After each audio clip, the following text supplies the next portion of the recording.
Hey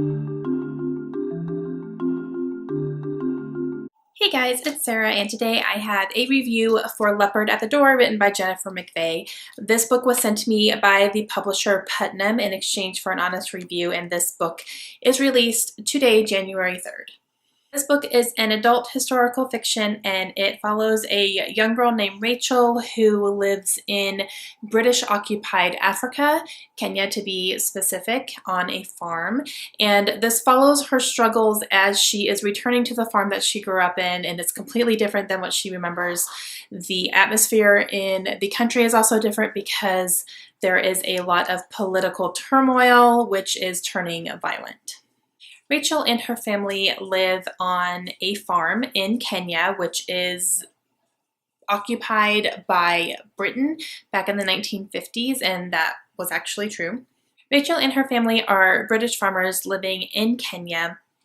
At a very young age, Rachel's mother passes away, and she is sent to London to live with her grandparents and to go to a boarding school to get a good education. When Rachel turns 18, she decides she wants to go back to Kenya, although her father doesn't want her to actually move back because of certain situations that are happening at that time, but he agrees to let her come and visit. However, Rachel has no plans to return back to London.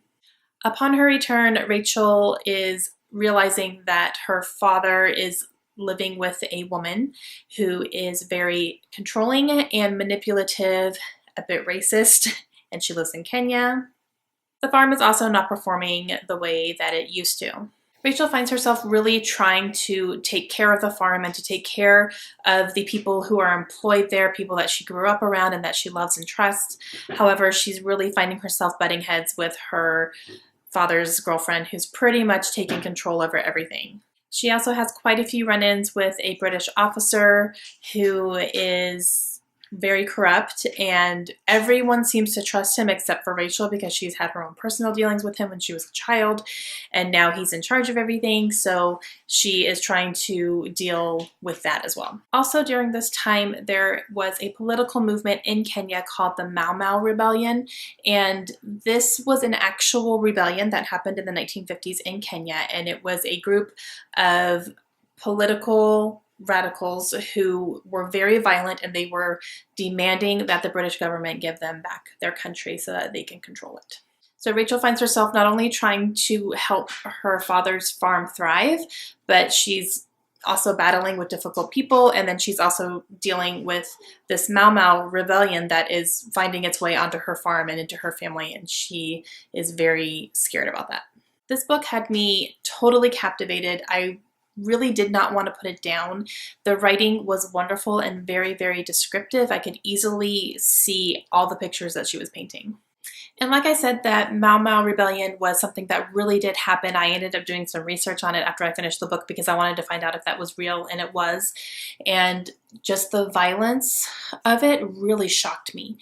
And seeing what they were doing to very innocent people just because they were upset at the government was saddening and very disheartening.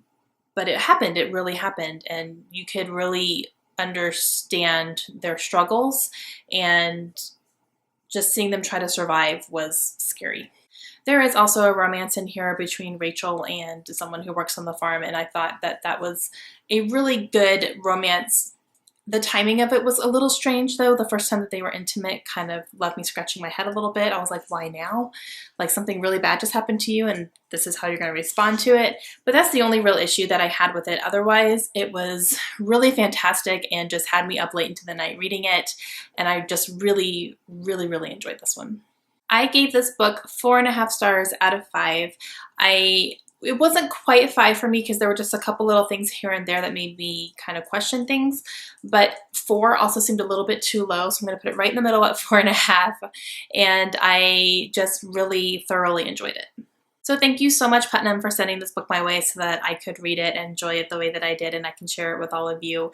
If this is something that you feel like you would really be interested in, it is on sale now. I will leave an Amazon link down below so you guys can go and check it out.